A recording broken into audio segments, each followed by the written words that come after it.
आज हम एक ऐसी महान गुरु माता की बात करेंगे जो शहीद पति की पत्नी, शहीद पुत्र की माता और शहीद पोतों की दादी थी, जिन्होंने अपनी आंखों के सामने अपने पति को धर्म की खातिर शहीद होते देखा। चमकौर के युद्ध में अपने 2 बड़े साहिबजादों की शहीदी देखी, फिर सरहंद में अपने 2 छोटे साहिबजादों की शहीदी को सहा। धन्य है ऐसी माता जिन्होंने खुद भी अंत में शहादत का जाम पिया। अपने सारे जीवन में एक के बाद एक बड़े से बड़े दुख सहे, परंतु जुबान से उफ तक न की। जिनका हृदय पहाड़ जैसा विशाल था और स्वभाव से दया, विनम्रता और शांति की मूर्त थी, ऐसी माता सभी स्त्रियों के लिए इंस्पिरेशन है। आज हम इस वीडियो में जिनकी बात करने जा रहे हैं वो कोई और नहीं, वो हैं गुरु तेग बहादुर जी की पत्नी और गुरु गोबिंद सिंह जी की माता गुजरी जी। वाहे गुरु वाहे गुरु वाहे गुरु वाहे गुरु वाहे गुरु वाहे गुरु।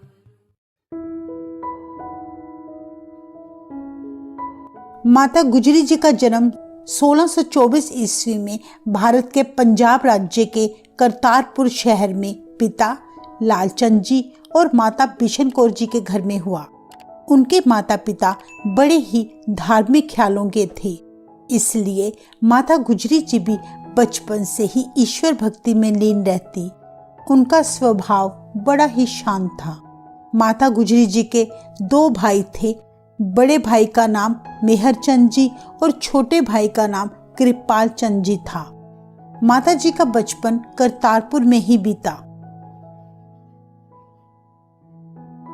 एक बार सिखों के छठे गुरु हरगोबिंद साहिब जी अपने बड़े पुत्र सूरजमल के विवाह में करतारपुर परिवार समेत शामिल हुए, जहां उनकी मुलाकात माता गुजरी जी के परिवार से हुई। आप जी के माता पिता ने गुरु हरगोबिंद साहिब जी के छोटे पुत्र गुरु तेग बहादुर जी का जब सुंदर और नूरानी चेहरा देखा तो अपनी पुत्री गुजरी जी के लिए उन्हें वर के रूप में मन ही मन पसंद कर लिया। तब लालचंद जी ने गुरु हरगोबिंद साहिब जी के सामने हाथ जोड़कर अपनी पुत्री गुजरी जी का विवाह गुरु तेग बहादुर जी से करने का प्रस्ताव रखा। गुरु हरगोबिंद साहिब जी इस प्रस्ताव को सुनकर बहुत खुश हुए और उन्होंने यह प्रस्ताव स्वीकार कर लिया। उसी दिन तब करतारपुर में ही माता गुजरी जी और गुरु तेग बहादुर जी की सगाई कर दी गई और सगाई के 4 साल बाद 4 फरवरी 1633 ईस्वी में गुरु हरगोबिंद साहिब जी की हजूरी में गुरु तेग बहादुर जी और माता गुजरी जी का विवाह संपन्न हुआ। इस विवाह की रौनक बड़ी अद्भुत थी। विवाह के बाद माता गुजरी जी अपने पति गुरु तेग बहादुर जी के साथ अमृतसर में रहने लगे। 19 मार्च 1644 ईस्वी को पिता गुरु हरगोबिंद साहिब जी के अकाल चलाना करने के बाद गुरु तेग बहादुर जी अपनी माता नानकी जी और अपनी पत्नी माता गुजरी जी के साथ गुरु हरगोबिंद साहिब जी के आदेशानुसार ही गांव बकाला में आकर बस गए। गांव बकाला रहते हुए गुरु तेग बहादुर जी सारा दिन ईश्वर भक्ति में लीन रहते और माता गुजरी जी एक संस्कारी और आज्ञाकारी पत्नी और बहू के रूप में सारे कर्तव्य पूरी निष्ठा के साथ निभाते। माता गुजरी जी अपने पति और सास माता नानकी जी की सच्चे मन से हर कार्य में मदद किया करती। सन 1664 में आप जी के पति गुरु तेग बहादुर जी सिखों के 9वें गुरु बने। उस समय आप जी अपने पति की आज्ञा अनुसार परिवार समेत पटना शहर आकर रहने लगे। 22 दिसंबर 1666 ईस्वी में पटना की धरती पर आप जी के घर बालक गोविंद राय का जन्म हुआ, जो आगे चलकर सिखों के 10वें गुरु गुरु गोबिंद सिंह जी कहलाए। उस समय गुरु तेग बहादुर जी बंगाल और असम के दौरे पर धर्म प्रचार के उद्देश्य से गए हुए थे। कहते हैं गुरु तेग बहादुर जी ने 1670 ईस्वी में पहली बार अपने पुत्र का मुख देखा था। माता जी ने अपने इकलौते पुत्र का लालन पालन बड़े प्यार और चाव से किया। उन्हें बचपन से ही गुरबानी के साथ जुड़ने की शिक्षा दी तथा जुल्म के खिलाफ आवाज उठाने की प्रेरणा दी। माता जी और गुरु तेग बहादुर जी ने अपने पुत्र को धर्म में दृढ़ रहना सिखाया और वह हर समय मुश्किल घड़ी में हौसला बनाए रखने की शिक्षा देते रहते। काफी समय पटना रहने के बाद गुरु जी का परिवार अनंतपुर साहिब पंजाब में आकर बस गया, जिसे पहले चक नानकी कहा जाता था। तब बालक गोविंद राय की उम्र मात्र 9 वर्ष थी। उन्हीं दिनों भारत में मुगल राजा औरंगजेब का शासन था। वह सारे भारत में जबरदस्ती इस्लाम लागू करने के लिए गैर मुसलमानों पर अत्याचार करता था, जिससे तंग आकर हिंदू पहाड़ी राजे तब गुरु तेग बहादुर जी के पास अनंतपुर साहिब आकर विनती करने लगे कि हमारे हिंदू धर्म की रक्षा करें गुरुदेव। उनकी बात सुनकर गुरु तेग बहादुर जी ने नवंबर 1675 में दिल्ली के चांदनी चौक में धर्म की रक्षा की खातिर अपना बलिदान दे दिया। गुरु जी के प्यारे भक्त भाई जेता जी गुरु तेग बहादुर जी का कटा शीश अनंतपुर साहिब लेकर आए। तब माता गुजरी जी ने यह दर्दनाक दृश्य देखकर भी हिम्मत नहीं हारी, बल्कि अपने पति के पावन शीश के आगे सिर झुकाकर प्रणाम करते हुए कहा, हे पति देव, मुझे सिक्खी की दात बख्शे जिसे मैं अंतिम श्वास तक निभा सकूं। धन्य है ऐसी माता, अपने पति के शीश का संस्कार करते हुए भी जिनकी आंखों से एक भी आंसू न निकला, बल्कि अपने पुत्र गोविंद राय के सिर पर हाथ रखते हुए उन्हें धर्म युद्ध में आगे बढ़ने का हौसला दिया। माता जी ने अपने पुत्र के हर फैसले, हर घड़ी में पूरा साथ दिया। जून 1677 ईस्वी में आप जी ने अपने पुत्र गोविंद राय का विवाह माता जीतो जी के साथ किया। समय चलते उनके घर 4 पुत्र हुए, जिनका नाम बाबा अजीत सिंह जी, बाबा जुझार सिंह जी, बाबा जोरावर सिंह जी और बाबा फतेह सिंह जी था। अपने पोतों का लालन पालन माता जी ने बड़े ही प्यार और चाव से किया। उनमें गुरु नानक देव जी के गुण भरे। आप जी अपने साहिबजादों को सिख इतिहास की साखियां सुनाकर उन्हें सिक्खी जीवन दृढ़ करवाया करते। गुरु तेग बहादुर जी की शहादत के बाद गुरु गोबिंद सिंह जी को सिखों का 10वां गुरु बना दिया गया। तब गुरु जी की लोकप्रियता इतनी बढ़ने लगी, जिसे देखकर पहाड़ी राजे और मुगले गुरु जी से ईर्ष्या करने लगे। वे किसी भी तरीके गुरु गोबिंद सिंह जी को पकड़ना चाहते थे।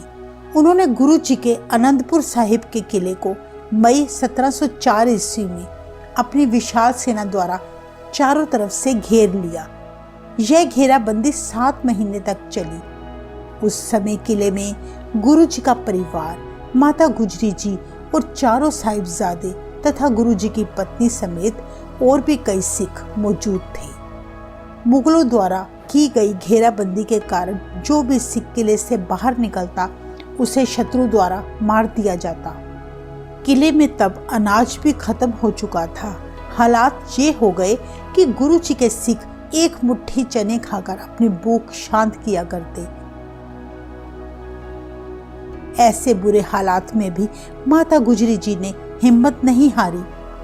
मुगलों ने गुरु जी को झूठा आश्वासन दिया कि आप किला छोड़ दें, हम आपको कोई हानि नहीं पहुंचाएंगे। गुरु गोबिंद सिंह जी को उन पर कतई विश्वास नहीं था, लेकिन सिखों की हालत देखते हुए माता जी ने गुरु जी को किला छोड़ने का तब सुझाव दिया। अंत में 21 दिसंबर 1704 ईस्वी में गुरु जी ने परिवार समेत अनंतपुर साहिब का किला छोड़ दिया।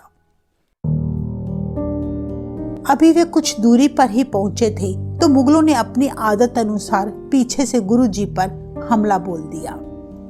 गुरु के सिखों ने शत्रु की विशाल सेना को रोके रखा और गुरु जी आगे बढ़ गए। वहां पर बहती सरसा नदी भी तब उफान पर थी। इस भगदड़ में माता जी का सारा परिवार सरसा नदी पार करते हुए बिछड़ गया। एक तरफ गुरु गोबिंद सिंह जी अपने 2 बड़े साहिबजादों और 40 सिखों के साथ चमकौर पहुंच गए और गुरु जी की पत्नी भाई मनी सिंह जी और अन्य सिखों के साथ दिल्ली चले गए। तब माता गुजरी जी अपने 2 छोटे साहिबजादों के साथ सहेड़ी गांव पहुंच गए। सरसा नदी पर यह बिछड़ा परिवार फिर भविष्य में कभी मिल ना सका। इसी स्थान पर आपकी याद में आजकल गुरुद्वारा श्री परिवार विछोड़ा साहिब सुशोभित है। उस काली रात को 80 वर्षीय माता अपने 2 छोटे मासूम साहिबजादों के साथ बिना किसी लक्ष्य के जंगल में चले जा रहे थे। वे नहीं जानते थे उन्हें कहाँ जाना है, उनकी मंजिल क्या है।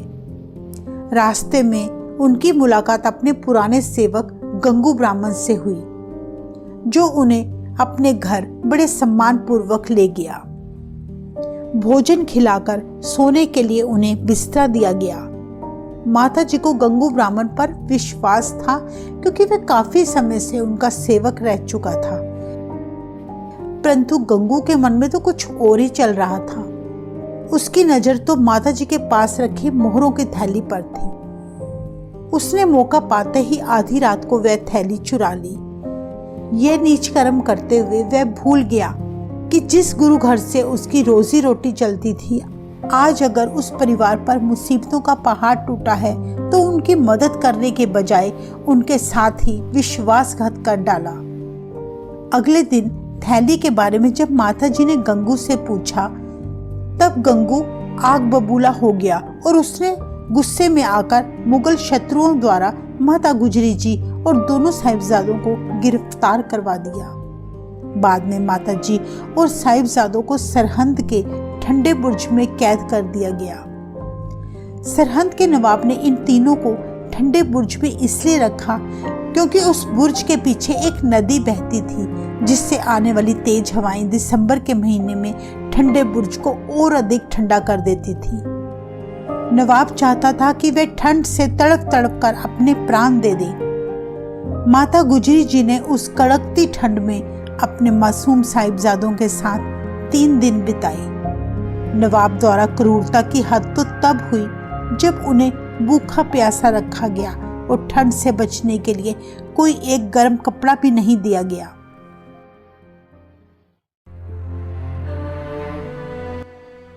माता जी अपनी आंखों के सामने अपने मासूमों पर जुल्म होते देखकर भी अडोल रहे और उन्हें धर्म में दृढ़ रहने की शिक्षा देकर कहा, बच्चों, कभी भी जुल्म के आगे झुकना नहीं और अपने पिता और दादाजी के दिखाए रास्ते पर चलना। यह माता जी के दिए हुए संस्कार ही थे कि 7 और 9 वर्षीय बालक शत्रुओं द्वारा दिए गए किसी लालच में न आकर अपने धर्म पर अडिग रहे और लगातार फतेह के नारे लगाते रहे। गुरु गोबिंद सिंह जी के साहिबजादों द्वारा इस्लाम धर्म कबूल न करने पर अंत में 27 दिसंबर 1704 ईस्वी को मुगलों ने साहिबजादों को जिंदा दीवार में चिनवाने का फतवा जारी कर दिया। धन्य है माता गुजरी जी, जिन्होंने निरंकार का हुक्म स्वीकार करके अपने जिगर के टुकड़ों को अपने हाथों से उनकी दस्तार सजाकर शहादत के लिए रवाना किया, लेकिन सिक्खी पर आंच न आने दी। उस दिन जब माता गुजरी जी को साहिबजादों की शहादत की खबर मिली तो उन्होंने निरंकार के आगे हाथ जोड़कर 13 पाना मीठा लागे कहकर अपने प्राण त्याग दिए। जिस स्थान पर उन्होंने अपने आखिरी श्वास लिए, उनकी याद में वहां आजकल गुरुद्वारा ठंडा बुर्ज सुशोभित है। जहां साहिबजादों और माता गुजरी जी का संस्कार किया गया, वहां गुरुद्वारा ज्योति स्वरूप सुशोभित है, जो कि ठंडे बुर्ज से मात्र कुछ कदमों की दूरी पर है। तो ये थी माता गुजरी जी के जीवन की कुछ खास बातें। हमारा भी कर्तव्य है कि हम गुरुओं के उन ऐतिहासिक स्थानों पर अपने बच्चों को लेकर जरूर जाया करें, ताकि हमारे बच्चों को गुरुओं का इतिहास पता लग सके। आज भी ठंडे बुर्ज गुरुद्वारे में हर साल दिसंबर के शहीदी दिनों में बहुत सारी संगतें अपने परिवार समेत आकर सारी रात वहां ठहरती हैं और माता गुजरी जी व साहिबजादों का वही दर्द महसूस करने की कोशिश करती हैं जो कभी उन्होंने सहा था।